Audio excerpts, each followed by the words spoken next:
Good evening. Well, it's not a good evening. It's a bloody awful evening, isn't it? That was just terrible. Welcome to Tottenham Hotspur. Oh, Gibbo, talk to me. Mate, when the team come out, I sat in the car, just went to pick Zach up from football training. I looked at it and I got a little bit excited. I thought, we've put a strong team out. You know, I'd look at the Forest team. I see they make 9 changes, which I know we spoke about earlier doesn't really make a lot of difference with the players they've got. But I was positive. I thought, yeah, we're going to have a go at this. We fancy it.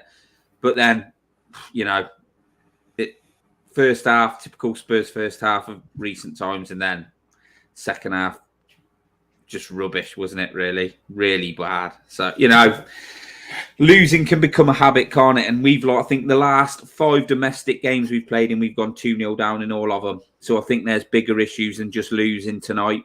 I think there's things that need sorting out, and I think the World Cup's going to be a blessing for us. I think we need the break. Yeah. Well, thanks for joining me, Gibbo. Anyway, joining me from Vienna is the Harley Globetrotter himself, HG. How are you feeling after that? I want to be angry, but I've been here too many times. Like if there was a Spursy way for that game to finish, it would be play a strong team and still lose, right? Like, had we played a bunch of kids, okay. Had we played any kind of semblance of a football-like product, then okay. But to play basically all of your best players at certain points in the game, to try to win the game apparently, and yet be so awful when attempting. This is the Tottenham Hotspur that I know and still love.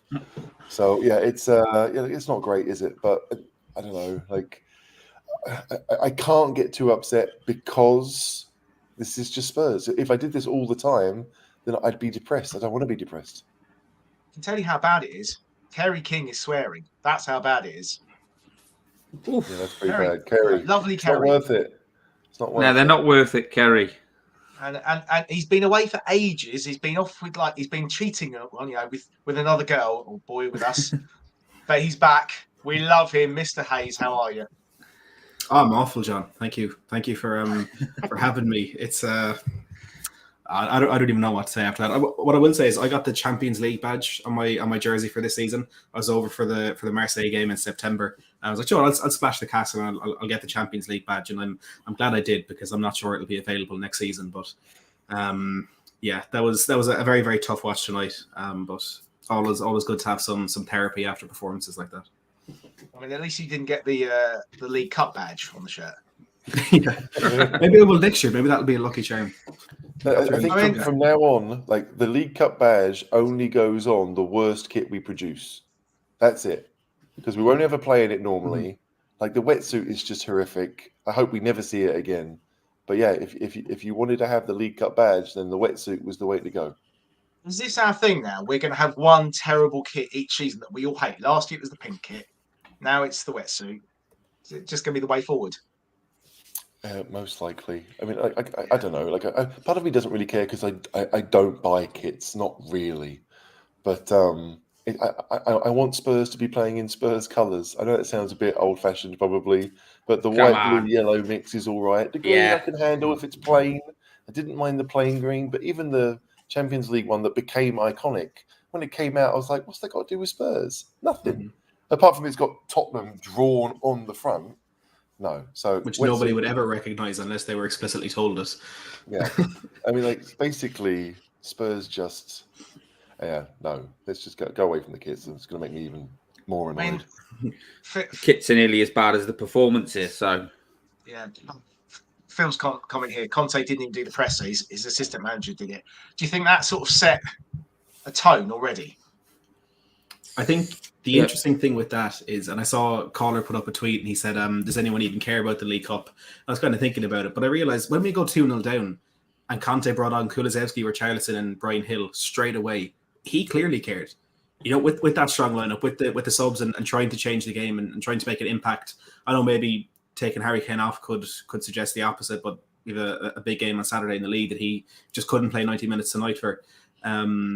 But I was very confused when Conte didn't do the presser. I know there's some conspiracy theories out there about why not, but I mean, I think we're at the stage where if he does do the presser, he'll send a bad message to the squad. If he doesn't do it, that's sending a bad message to the squad. It's I don't know. He can just come out and say that he went home to Italy for the day because it was his daughter's birthday, and people would buy that, right? I mean, we've all seen the tweet or the Instagram thing, whatever it was.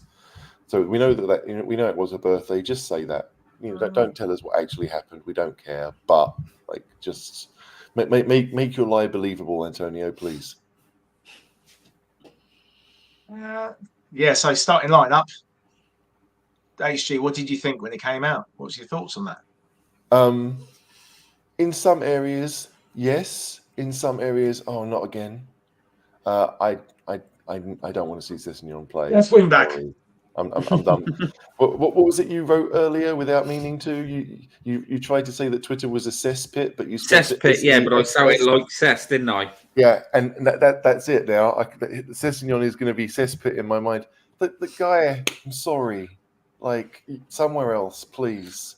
The only value you have is that you're English and you count as homegrown, and maybe you count as club grown considering how long you've been at Spurs now. But no, right? That is over.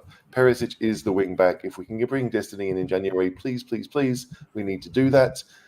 Sorry, I don't want to see Cesc start a game.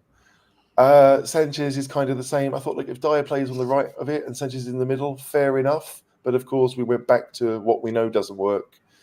Doherty is a better player than. Did I say that right, Matt? Doherty. No, right. Doherty. Yeah. Sorry. Doherty. Okay, I'm not angry. I knew it was wrong, but I prayed. I really wanted it to be right. He's a better wing back than Royal. That is true, but he's got no speed. So if you've got nowhere to play alongside him or to hold the ball in midfield, it's not going to work. So I could see issues with the first 11, and I hoped that those issues weren't going to come true in the way that they did. But yeah, we know we've got decent players, but do we have a decent team? That's the question always. Mm-hmm. Now, I mean, like HG said, these wing backs. I think I said this earlier. I've said it on shows before. Conte isn't going to change. These players are going to have to change. So, Sessegnon just isn't up to it. Doherty might be better than Emerson, but the bar's extremely low at wing back, isn't it? I don't think Doherty is great. And Sanchez, I've seen him play enough, seen him have enough shit games for Spurs now. Time to move him on. And Dyer's gone backwards as well. It's been awful. Since his England call-up. Yeah, he was awful. Yeah. I mean, it was just poor. And you keep watching it and you look at that team and you think, yeah, we're putting out a strong team. And then you watch them play. And I spoke to HG before we come on. Skip's now come in and we've sort of, last season, we've got high hopes to Skip, but he's just a player who's being stuck in the team now. We don't know I don't get what he's doing. I don't know if he's a defensive midfielder.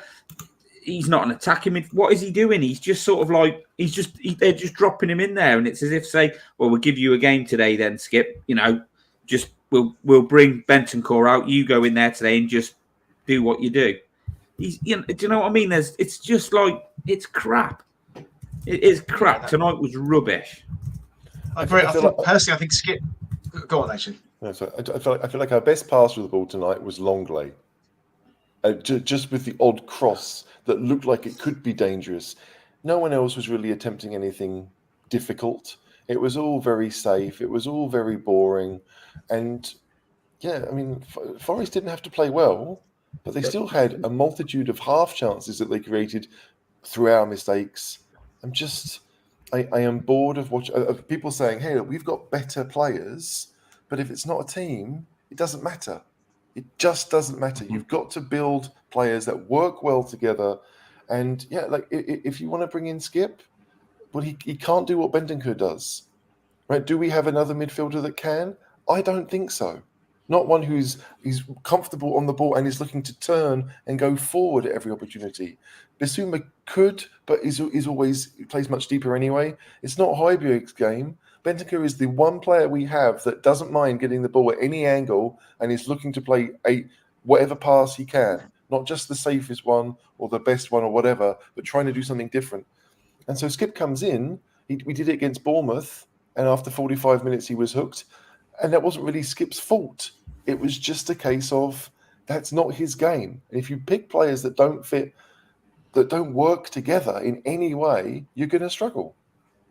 Can I just, sorry, Matt, obviously I know we haven't, I've spoke before and we were going to probably come to you, but I think there's a bit, we've got to start looking now and thinking there's a bigger picture here.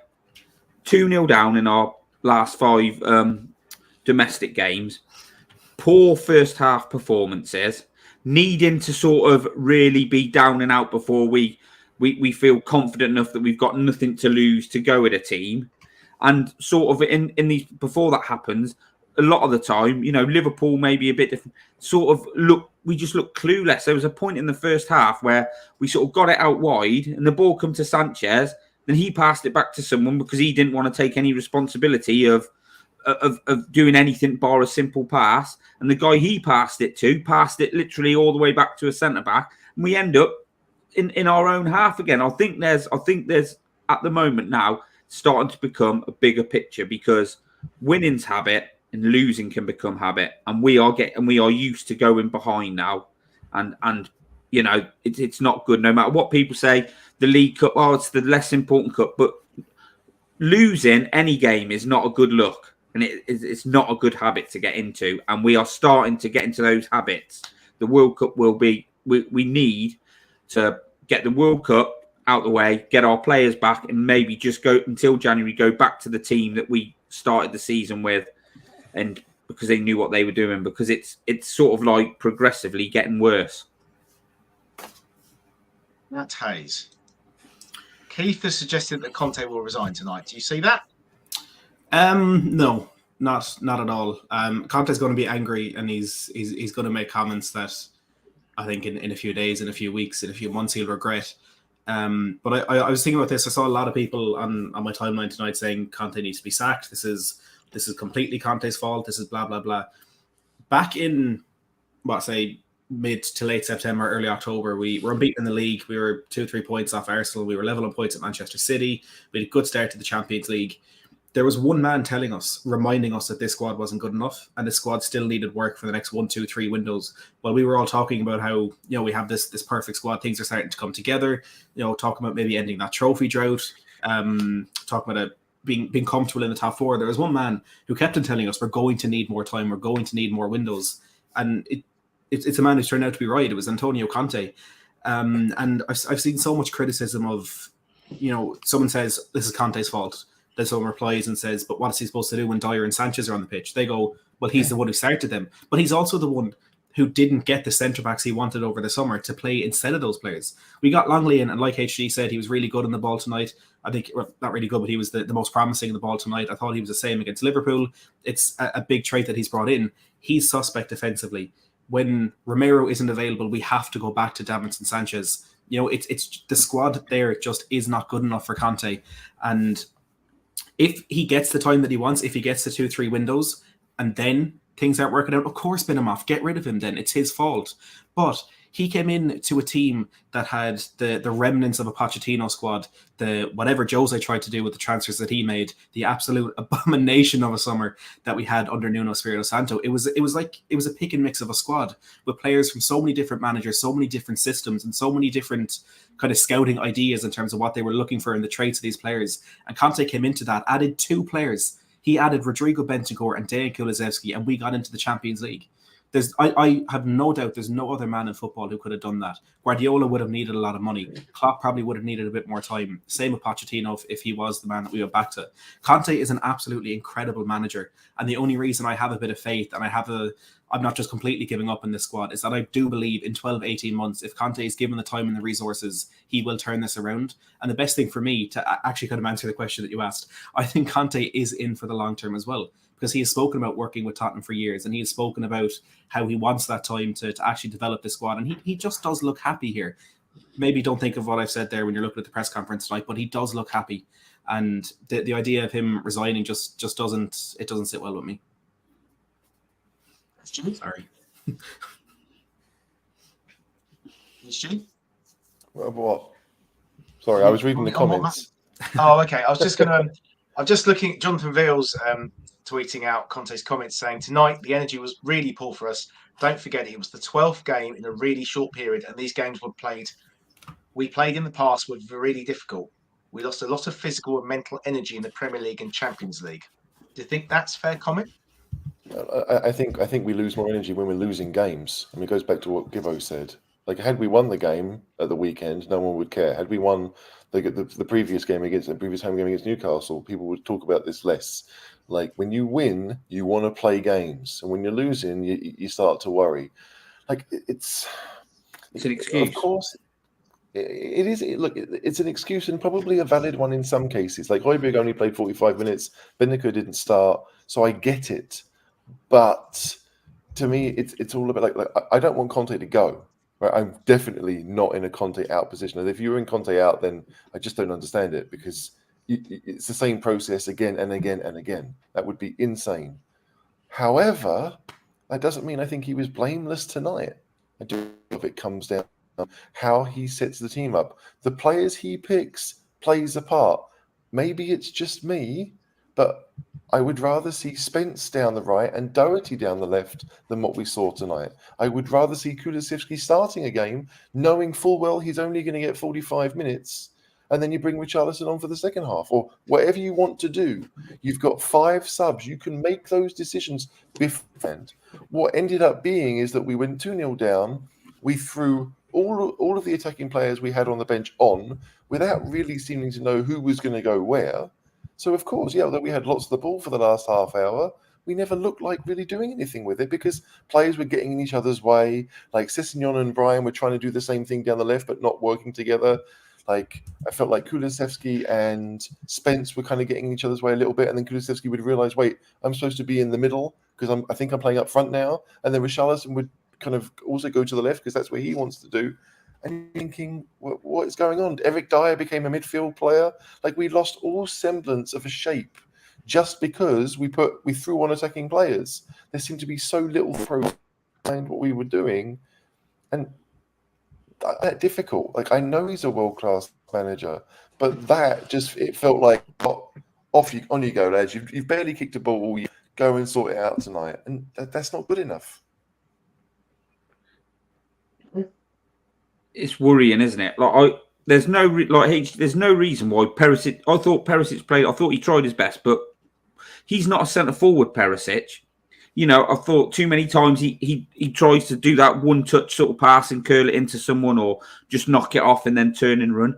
There's nobody to pass it to. There's no reason why he couldn't have played left wing back at the start. Spence could have started right wing back, and like HG said, you could have had Kulusevski up front one half. And you could have had Richarlison for the second half. Or you could have given one of them 60 minutes to start with or something. But it's just like, I don't know. Obviously, I'll just end up ranting. But like I said before, it's just, I find it worrying. The performances, the results, the same thing keeps happening over and over again. And I don't know whether I'm at the point now where the bottom line is that it's just we're going to need new players to do what Conte wants to do, and to be able to perform it correctly. We're going to need new players, and I think it might just be as simple as that. There might be little tweaks he could do to make things better, but I think ultimately that's the point we're at now. Yeah, and I think that's being proven now. We talked after Sunday's game about how against Liverpool we looked pretty good for the last little while because Kulusevski was on and Perisic was at wing back, and we thought this team might function. It looked like it was working. Bentancur was involved, and like even though Dyer, because Longley was in the middle of the three, and Dyer could get forward, and Davies could try and get forward, and so it looked like we had a clue. Like maybe we weren't good enough, maybe the quality wasn't there, but it looked like the system was kind of this is what we want to do. I don't want to say the same thing again and again and again, but Davinson Sanchez is not a right centre back. He doesn't want to go forward. That's part of that person's job. He doesn't want to do it. He's not good at it. And he can't. So of course he struggles. Like I don't blame him. That's never been his thing. HG, just remove the word "right" from that sentence. No, Davinson is not a centre. But the thing is, if you said to Davinson Sanchez, I mean, we saw him do it when Jose was in charge, and we played very deep, and it was him and Dyer, and we kept clean sheets. At the end of last season, we kept a bunch of clean sheets with Davinson there. So, like, I know But again, we were defensive in those games. We don't need how we were tonight. You want those wide centre backs to be able to push forward. The amount of times I saw, in the second half, they're 2-0 up and they won the ball on the edge of their own box and they ran it up and they played one pass and the guy was clean through. One pass. And I thought, where are the centre backs? Because there were none of them. The guy chasing was Bissouma. Bissouma, yeah. How is that even possible? That makes no sense. We lost all shape, and you hope that the coaches are doing something on this line to say, like, no, I want you there, and I want you doing this. But it just felt as if, even from the first minute when we had our players on and we saw the 3-5-2, that really they didn't fit the roles they were given. And that's a massive problem. No team will function like that. And we'll see England do it, I'm sure, at the World Cup. No team will function like that when they have players in positions who aren't good at doing what they're being asked to do. Do you think obviously we've got a few players who have been there for a while now. Dyer's not one of the worst players we've got, but he's been there a while. You've got like Hugo, you've got certain players who have been there a while and they've been there through times when it's been tough. And they under Jose and it sort of just went. And it just sort of became, we were doing the same things week in, week out, and mentally it becomes an issue. And that's what's starting to creep back into the certain players' games now. I mean, we've got some players who aren't good enough, but it just becomes, here we go again. And do you think that's a thing about it, like a mentality thing? There are certain players I would love to see the back of. Like, I'm giving them excuses by saying that they're playing in positions they're not good at. I still want to see the back of them. But again, that's your job as the manager, is to notice what all of us have noticed. All of us saw that Dyer worked better as a Romero backup than anybody else because he was willing to go forward and he's comfortable on the ball. Yeah. Like, I'm sorry, I don't work in football, but I've watched enough football to notice that and to know it. And I'm not the only one.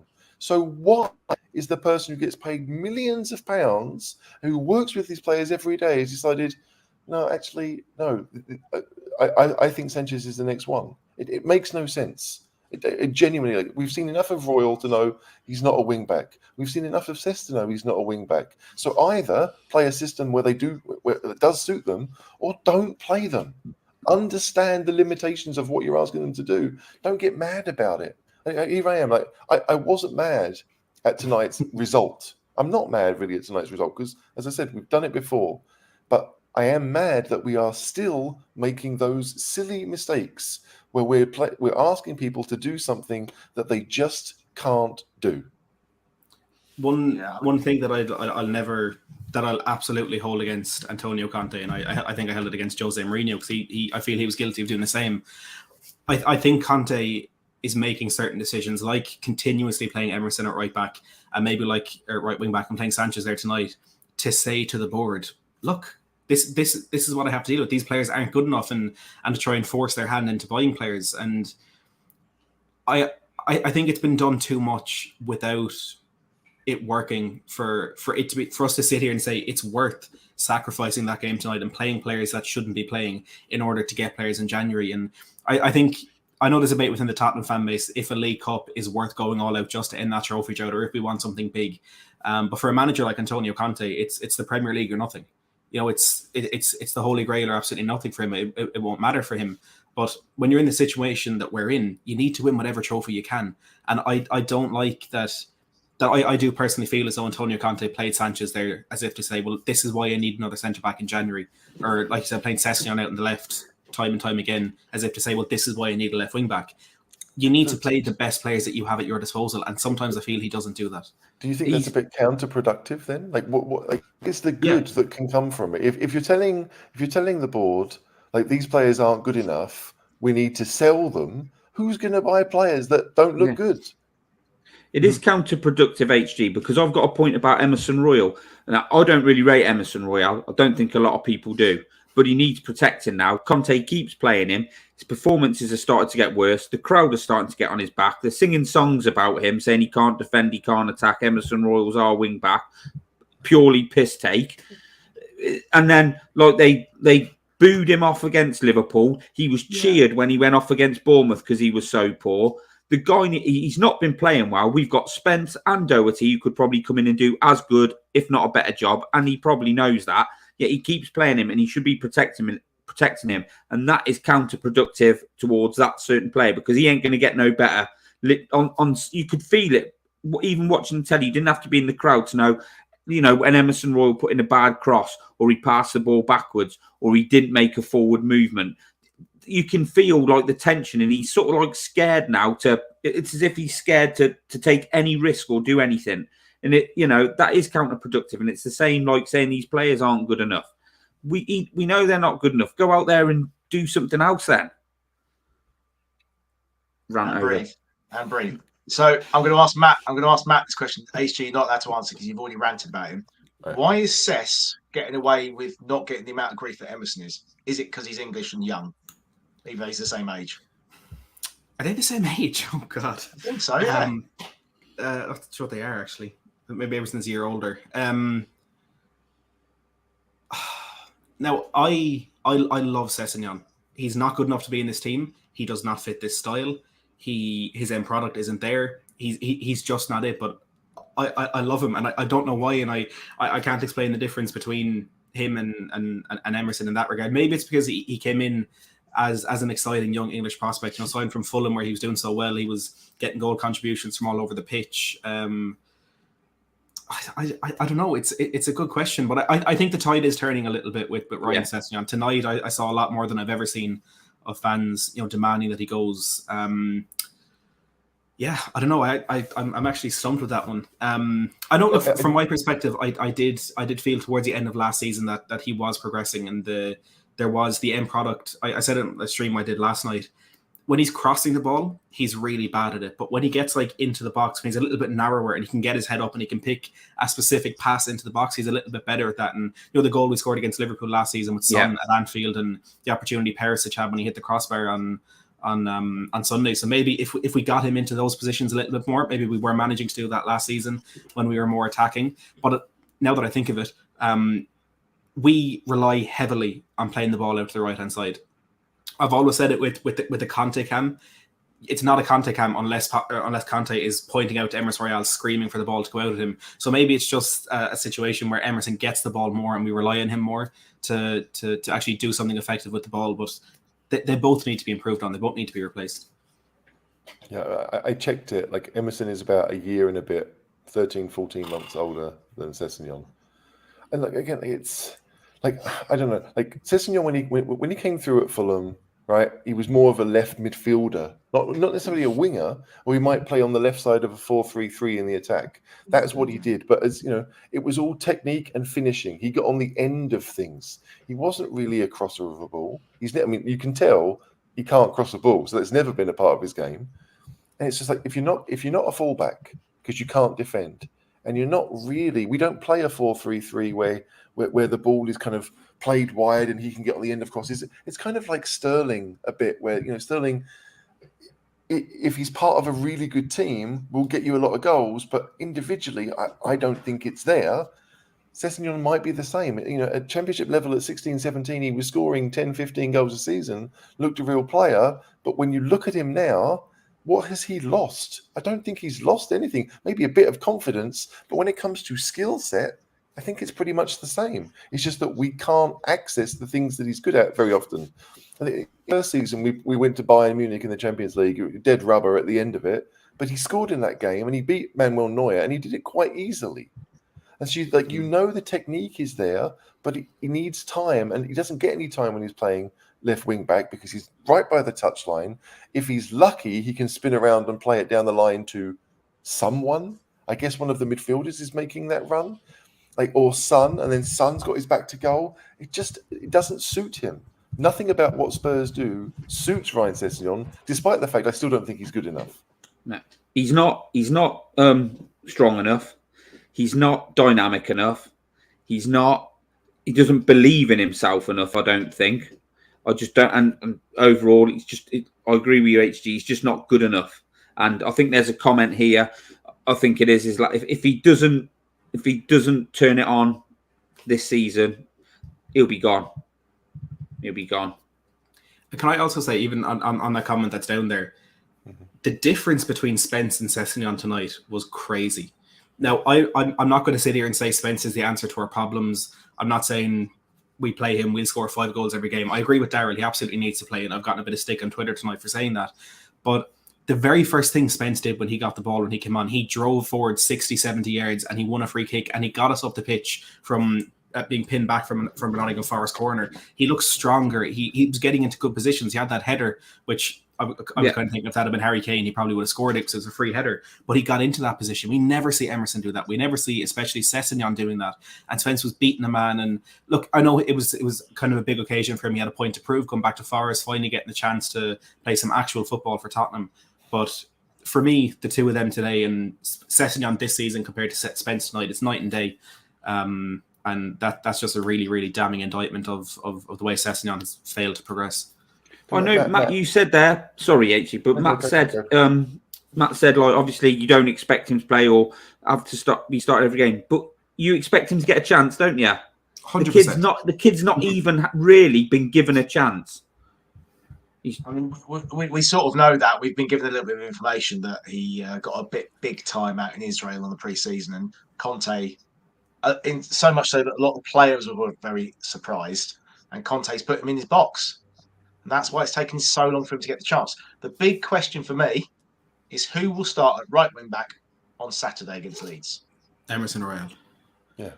I don't think there's any doubt about that. It's shocking, but it is the case. I didn't know that about Spence and the preseason stuff, but Spence is raw. I think if he gets a chance in the Premier League, he could be a little bit naive. He's nowhere near a finished product, but Emerson Royale is incompetent. He does not have the ability to play that position and to be effective for Tottenham. Spence, we hear these things, and I respect it from Antonio Conte, and I can see how it's come into his philosophy with the teams and the players that he's managed in the past, where he needs players to have this absolute, unwavering knowledge and trust of his tactical demands. I know Fabregas made some comments recently where saying, every single possible play on the pitch is mapped out by Antonio Conte. You know what you have to do. Conte maps it all out. Maybe Emerson understands that really well. Maybe Sanchez understands that really well. But when it gets to the point that they just can't play football in that position, I 100% want Spence to go in there. Maybe wait till Romero is back fit. Maybe wait till we have a centre-back that we can trust to cover him a little bit more. But put him on that pitch and just let him do what he does. Give him that freedom and give him the trust and confidence in his ability that will only make him better if he knows and feels that he's trusted by the manager. The fact that he hasn't been given a chance yet, and I'd say even with that reasoning, if that did happen in the preseason, it's ridiculous because what we're doing now isn't working. So change it, try something different, and just see what happens. If it doesn't work after 2-3 weeks, go back to Emerson, go back to crosses hitting the corner flag every time he gets the ball, but just give Spence a chance. That's all any Tottenham fan is asking. Like none of us will care. Any of our players that haven't played well, we'd be okay to see someone else come in and have a go. I mean, even if it is just have a go, we're okay with it. We would absolutely be okay with it. But just persisting with players who have shown and proven that they can't do what they're being asked to do, regardless of whether you think they're good football players, right? Which is a different question entirely. But they can't do what they're being asked to do in the system that we're playing, whether it's 3-5-2 or 3-4-3 or whatever. We don't have that. Like, people talk about how, Danny Rose and Kyle Walker were the best fullbacks and we've got consistently worse since then. But in that team, Danny Rose and Kyle Walker, they weren't really asked to do a great deal, right? Danny Rose scored a few goals coming in. He was capable of that. Kyle Walker didn't score any goals from that position. Kyle Walker's job was basically, I've got speed, I'm going to push everyone up, and I've got the pace to get back if the ball goes behind me. But pretty much, I'm just going to make sure that everyone is pushed deep. And Spence could do that for us. He could do that. He could be that guy. In the second half tonight, there was a moment where Spence and Dyer were trying to work an angle for a cross. And Spence has the ball and he's trying to get Dyer in on the overlap. And I'm like, do you both not realise that you should have switched positions for this? This is not brain surgery. It's so difficult to understand that the players are really thinking about what they're doing, or they're just maybe it's just automatic for them now. They're trying to do what they were told to do, and that's all that they can do is try. It's maddening. Perisic has got to start left wing back. I think. Do you think Sessegnon he pulled up a bit, didn't he? So hopefully Perisic goes back to left wing back. and it will be Emerson or Doherty. There's no chance it will be Spence. So I'd be amazed. Yeah, Even though the Leeds game is probably perfect for Spence because they will Yeah, run and they run will and push, run yeah. and run. Yeah. And he's the guy who could do that. Like, again, I don't expect him to be a world-class crosser of the ball. Kyle Walker wasn't that. Isn't that? Get to the Has never byline. been that. But just provide something that the rest of the team can't do. We don't have that speed to frustrate people. Like, if I'm playing against Doherty, I might be a bit nervous if he runs into the box. I'm saying his name wrong again. I'm sorry, Matt. Right? But like, I know. But it's like you know what they're good at. So you can understand, like with Emerson, I'll be like, yeah, just play. You have the ball. I'm going to come up to you. You're going to play it inside. My job's done. There's no fear factor there at all. Spence, I don't want him running at me because I know he's going to be quicker than me. And that's not just because I'm 44. It's like, generally, I know this. And most football players will know that too. I don't see how this is. It's not difficult. This is the most frustrating thing. Teams actually allow Emerson to have the ball, don't they? They actively push you out to that side to say, let him have the ball, let him have it out there. And like, especially when Sanchez is playing with him, they target those areas. Liverpool targeted our right-hand side on the start on Sunday, but he's not, like I said, Conte's not going to change. Those players are going to have to change it. He'll be Emerson right wing back. Do you know what's frustrating? Go on, Matt. Sorry. No, go ahead.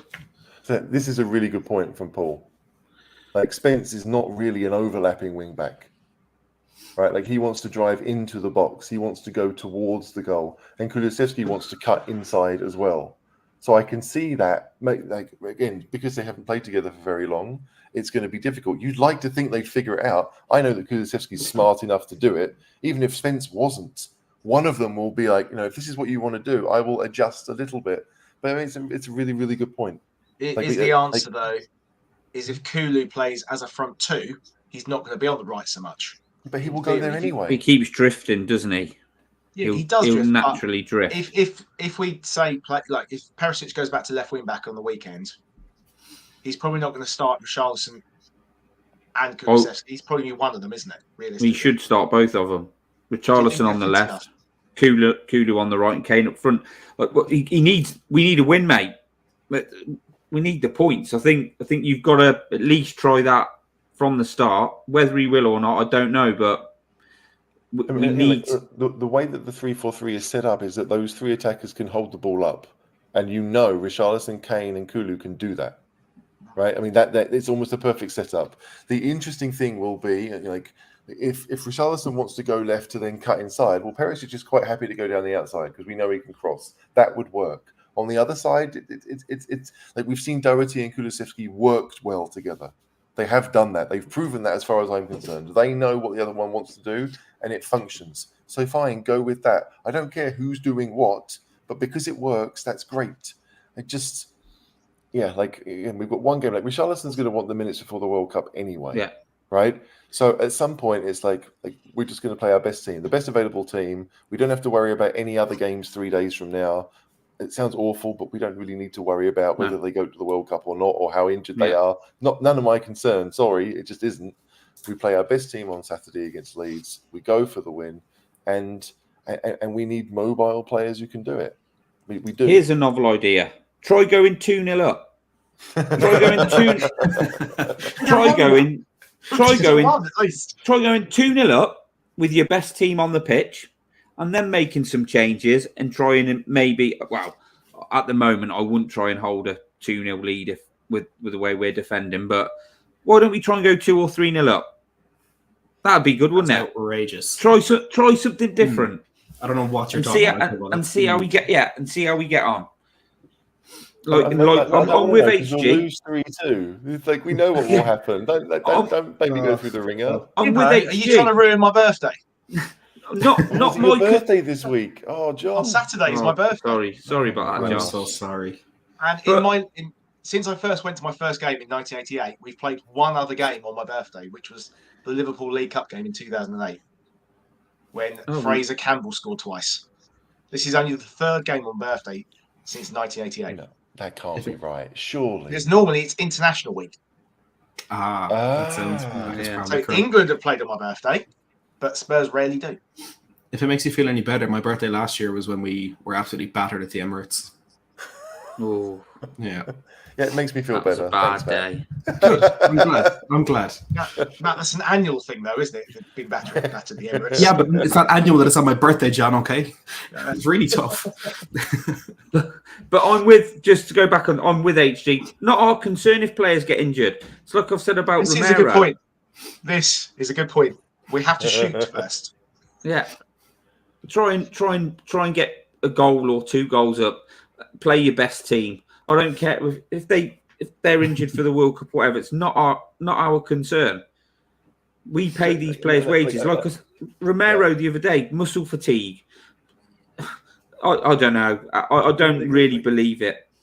I don't want to be like, I'm not that kind of person where I don't care. Like, I do want the players to go to a World Cup. But you know what I mean. For them. No, exactly. I mean, I think we all feel the same about this. Like, clearly, Spurs comes first, and we're talking. It's not just foreigners; it's for Kane too. Yeah, exactly. Kane, yeah. Oh well. Like, I don't think England are going to win the World Cup. I mean, it's just not going to happen. Therefore, right, have 5 weeks off, Harry. Brilliant. And we work with. He was supposedly taken off because of muscle fatigue tonight. That's why he was pulled. That's what Conte said in the press conference. Yeah. I mean, I can't see Kane having. Kane hasn't really had a great tournament so far. He got the golden boot, but he was poor in that World Cup generally. Well, the Colombians, he was good. He was all right. The Colombians hammered him, didn't they? He was after they had their way with him. He struggled a bit. I can't see him having a great World Cup. I mean, I hope he doesn't. I'm excited for the World Cup, but I don't think anyone's really like. There's no team where I'm like, yeah, they're really good. Like it's going to be kind of like who masks their deficiencies the best. And England have a fair few, but so does everyone. So like I don't know, but I am so done with tonight's because tonight's performance, like the performance was bad. We've talked about bad first halves, like. That was almost worse than the first half in Marseille. In the first half in Marseille, we didn't want to play football. We were quite happy to just sit back and launch the ball 50 yards from the outside. We had no intention of doing anything in the first half. We tried to do stuff in the first half tonight, and we were horrific. That to me is worse. Like, if we're not trying, fair enough. But if we're trying and it's terrible, something has to change. And it's, like the system is all the system. Like, I don't know. Like, you've got. I'm saying the same thing again. You've got to put players in a position where they can do something that they're known. That's why they're in the Premier League. None of those players are bad footballers, right? They're not. Even Emerson, he's not a bad footballer. He may not be athletic and he can't cross the ball, but he's got decent control. If nothing else, you put him as in a back four. You might see almost like a Gary Neville thing, where he doesn't have to do anything apart from the odd movement forward. Okay, but in modern football, it doesn't work. He's not a bad footballer. It just doesn't suit what he's asked to do. It's the same with Sessegnon. Like 20 years ago, the guy would have been a left midfielder, and that would have been it. He wouldn't have been asked to do anything really in either direction, just provide width in the midfield area. And so now he has to do everything. Yeah, like Leonardson, that's all. Leonardson was a better player, and Leonardson wasn't great, but he was a better player than Sessegnon. He scored goals, didn't he? Brian Hill, I thought looked very lightweight and offered very little, unfortunately. Well, he is, isn't he? Though he is, though. We all got excited because he's had one good half, isn't he? But he's still lightweight. Nothing's really changed. Yeah, so I want to see him take players on. Like, I genuinely do. I don't want to see him get the ball, get to a player, and then turn around and go back again.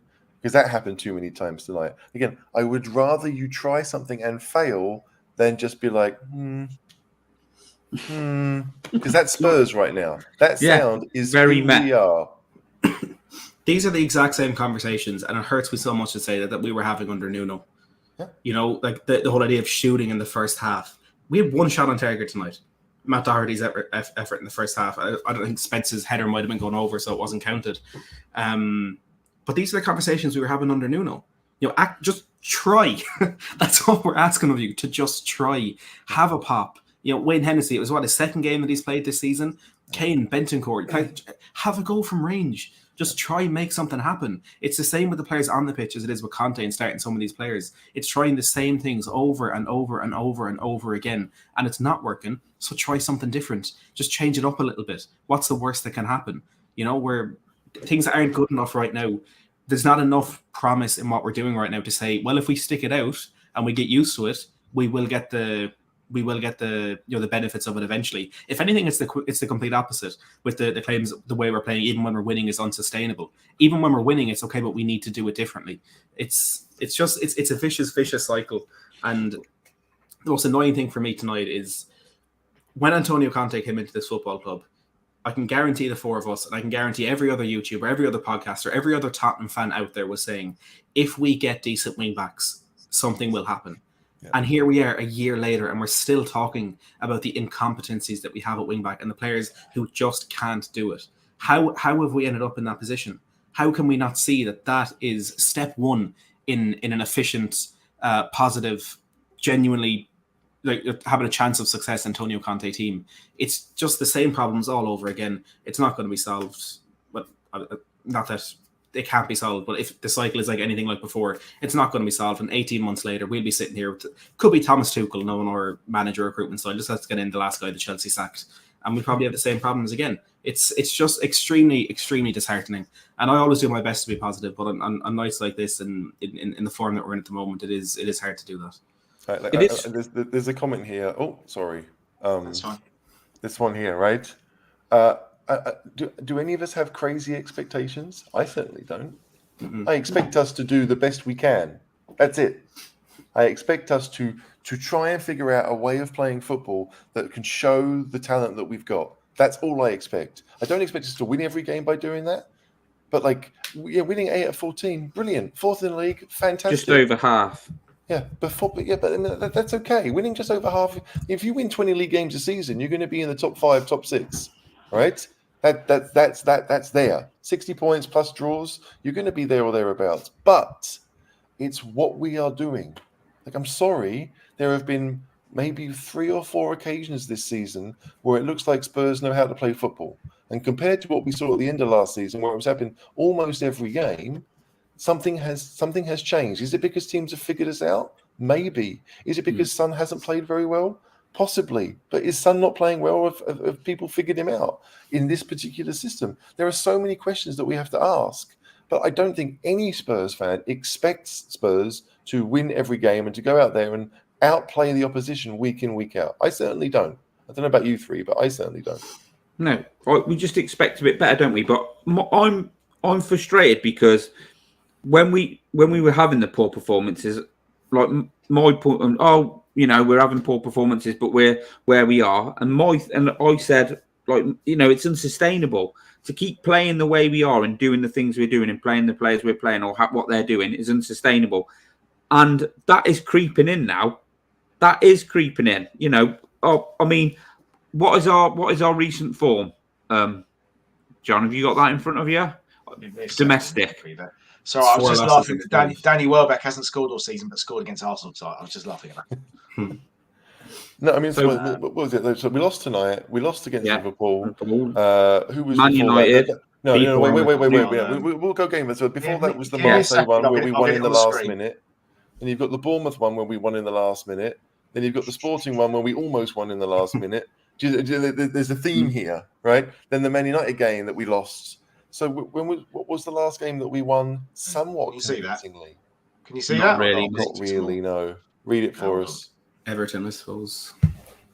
Yeah, Everton. And that was 2-0, and the second goal was with, 5 minutes left? Yeah. It's been... Frankfurt should have been comfortable. Yeah, Everton.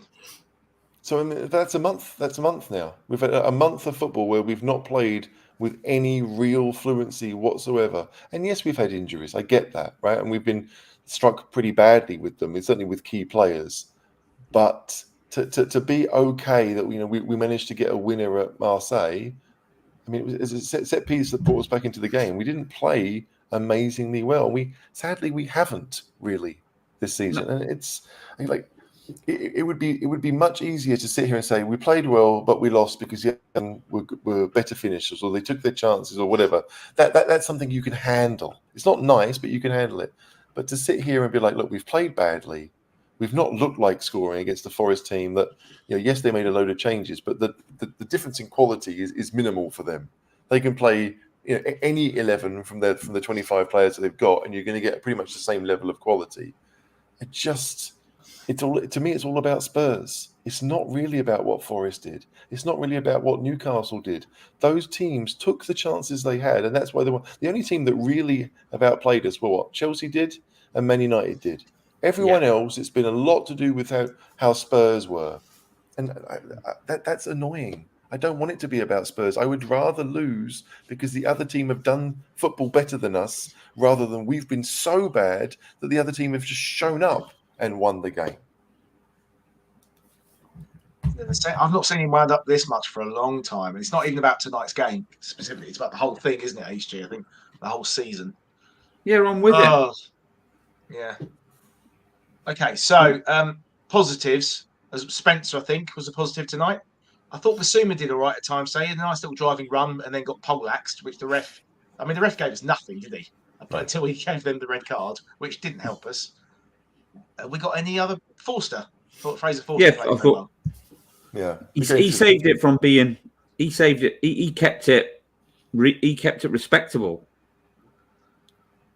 Yeah, it'd be interesting to see the second goal because I know VAR wasn't used tonight, but the second goal, like I didn't see any replays on my feed, like because it looked like Lingard might have come back from an offside position because he was running kind of towards the ball to nod it in.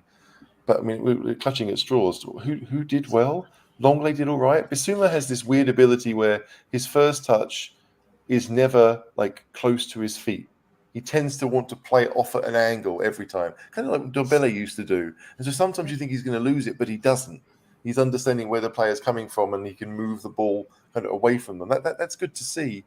But I think tonight it's more about, did we do what we could to win the game? And the answer is no.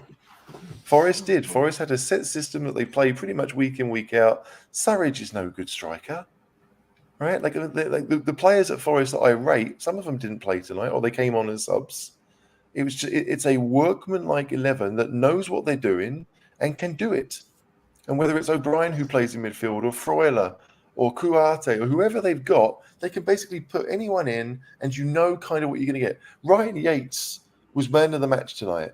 And I know Forest fans hated him for a long time. They thought he was a car horse because he was just a defensive midfielder who couldn't really do much. And Cooper's come in and he's made him a big part of the team that got them promoted. And when they started losing games in the Premier League, he brought him back in and said, you know what, I need to have those players that played at the end of last season. Joe Worrell is another. Right? Like Forest have got better results recently because they've kind of gone back to what they were doing last season, and not just saying, okay, we've got all these new players, let's throw them all in and see what kind of recipe we're going to get from it.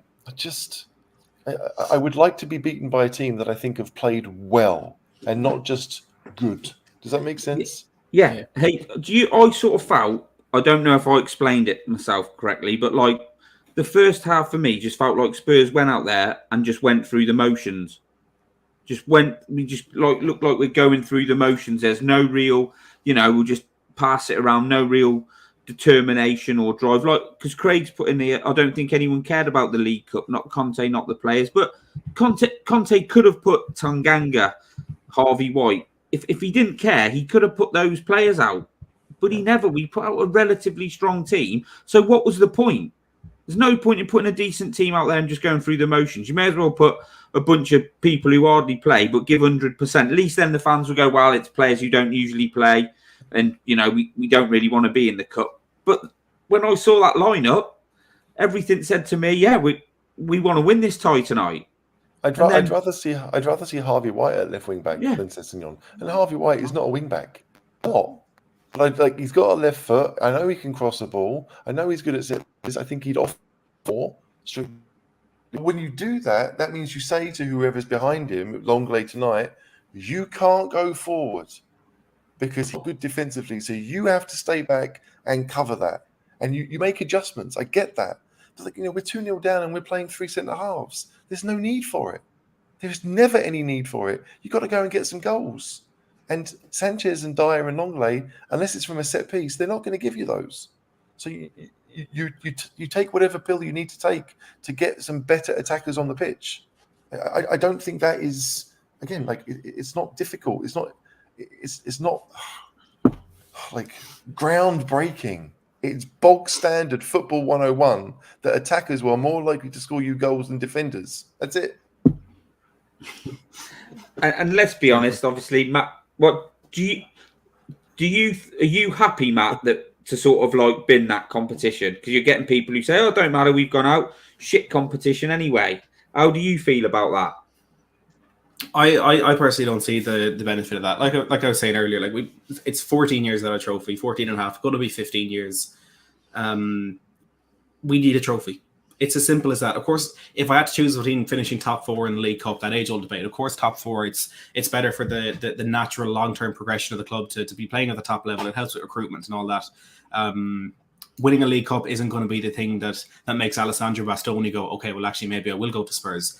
But when the players win that first trophy, when they have what it takes, when there's a confidence within those players that Antonio Conte's come in now, for players like Dyer, Davis, Kane, Son, Lloris, who've been there for so long and have had so many managers come in and nothing's worked. For a manager like Conte to come in and even win a trophy like the League Cup, it's that massive confidence boost and the feeling that, okay, maybe something can actually happen here. It changes everything. And if we end up at the end of the season finishing 1 point outside the top 4, if we'd intentionally played the youth bin this game tonight, we'd be looking back and saying, well, why did we do that? That it's completely for nothing now. I don't think we're good enough to say, forget about everything else. We're going to focus on the league. We're going to go all out. We're going to try and catch City. When we're playing the way we are, when our squad is as weak as it is, we need to take what we can get. And again, I think I said it to you guys off air. When you see Chelsea going out of the competition tonight and you see West Ham going out and Crystal Palace, another Premier League team going out, you start to feel we could have had an easy run here. We might have only had, like we did the year we got to the final and lost to Manchester City, we could have ended up playing like a Stoke in the semi-final, a team that we will go out and beat. You know, those easy runs are there in a competition like this. When teams like City, Liverpool, Chelsea are most more often than not going to be off this competition, that's where we can go in and actually get something that can kickstart this football club. We're not good enough to just say, trophy, I don't really care about it. For me, you look for progression every year. We finished top 4 last year. This year, progression, top 4, win the League Cup. That's progression. Go as far as you can in the Champions League. We're not going to win the Premier League. It's an ideal competition. Like you said, with other teams putting out weakened teams and getting knocked out. I just don't get it. I don't get not wanting to win any. You need to win trophies. The top teams finish in the top 4 and win cups, not one or the other. Yeah, and the League Cup is a winnable trophy. Those teams that went out tonight, right? Like West Ham or whoever else went out. Who was it? Chelsea went out. Like the players that played in that game. Yeah, they may not be the best players that those clubs have, but those players will be annoyed that they went out because it's a chance for them to play first team football for the club, right? So it's for Spurs to have this attitude of it doesn't matter. It's the least important thing. That is true. Right, it is the least important thing. But when deep down we all know that the odds of us winning anything are slim to none anyway, right? Yeah. Like they are, sadly. Like Premier League is not going to happen. Champions League, you need a load of luck like we got the last time we got close. FA Cup's not been for 30 years. So at some point it's like we need to, we took the game seriously. I believe that. I'm okay with what we tried to do. I don't like how we went about it, and I don't like the 11 that was picked, really. But it's not as if we played a bunch of kids and said we don't care completely. It's like finding that balance is so difficult because we don't have the best youth players either. You look at City, like half of City's team got bought by Southampton, right? So Chelsea's youth team have been plucked by Southampton and Brighton. These are youth team players that are leaving bigger clubs and going to the Premier League and playing relatively often in the Premier League. No one looks at our academy and thinks that's going to happen. So I understand why we're not playing them, but when you spend a bunch of money on, Pap Sarr, and you think okay, he did a year out in France, brilliant, that was good for him, he needs regular football, and he's played 20 minutes for Spurs this season? Pick a pathway and go with it. You have to do that. Sarr should have come on tonight, really, but we just threw on a bunch of players and hoped. It's you looked at the Arsenal team tonight. Yeah, they went out.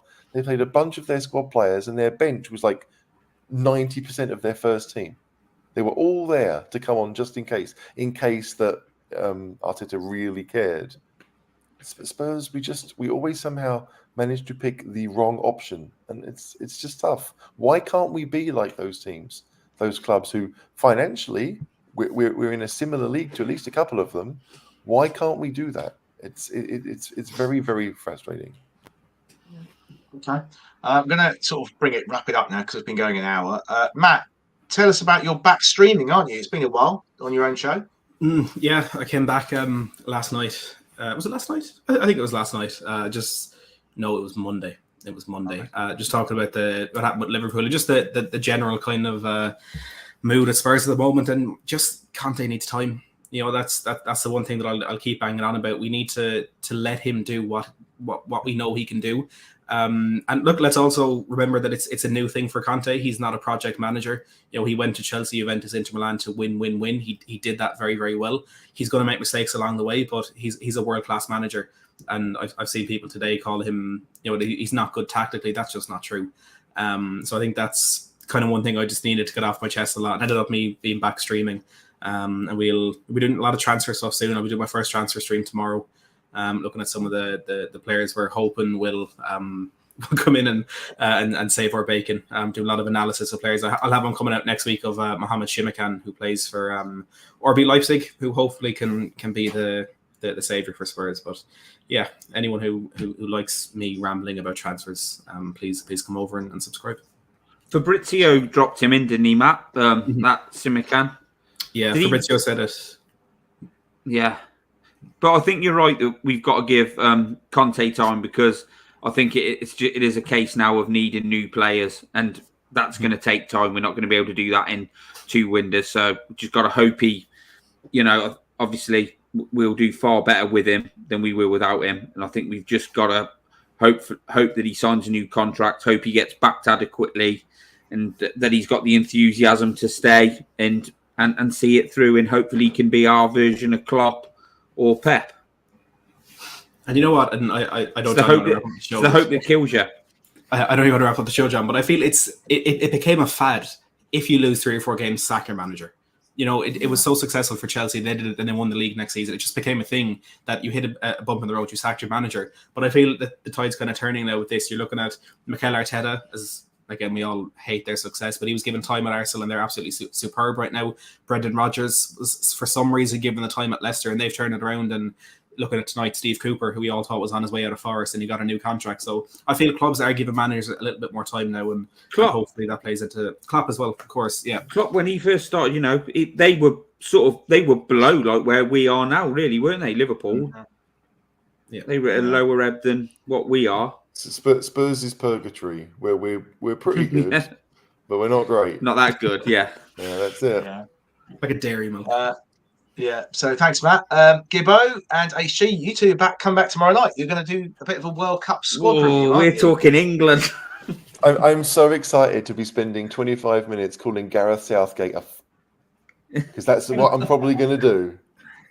I'm probably going to do that. If who's going to be your surprise in the squad in HG? The surprise in the squad is it going the way he played tonight, Eric Dyer. Look, Calvin Phillips. Some left back. It's going to be some weirdo left back that has never played for England before. Ryan Southgate's like, yeah, we need one. We'll bring him in. I don't know. I'm not expecting much from England this World Cup, because even it's a 26-man squad, and you know that 6 of them are probably never going to get any minutes, right? So it doesn't necessarily matter about those fringe calls, but those fringe players need to be ones that are in form, because they can come in and maybe do something different. And that's where I think we'll struggle. I'll be talking about how Maddison should be in the World Cup squad, I'm sure, for about half an hour tomorrow night. You definitely will be talking about why he should. Yeah. Because he's not going to be in it, mate. No. He definitely but should be. I don't know. I'm excited. It is a World Cup, and they don't happen very often. And, despite the fact it is where it is, and we all hate that, there's no doubt that we all hate that. it's still it's fun to watch. It's fun to dream about those players who play 2.5 good games on the world stage, and you're like, sign them, Tottenham.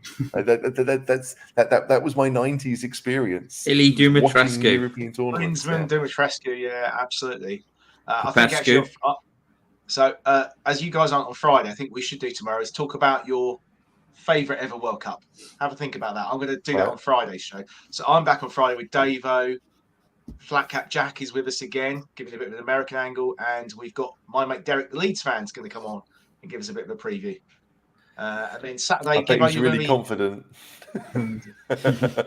probably is now, yeah.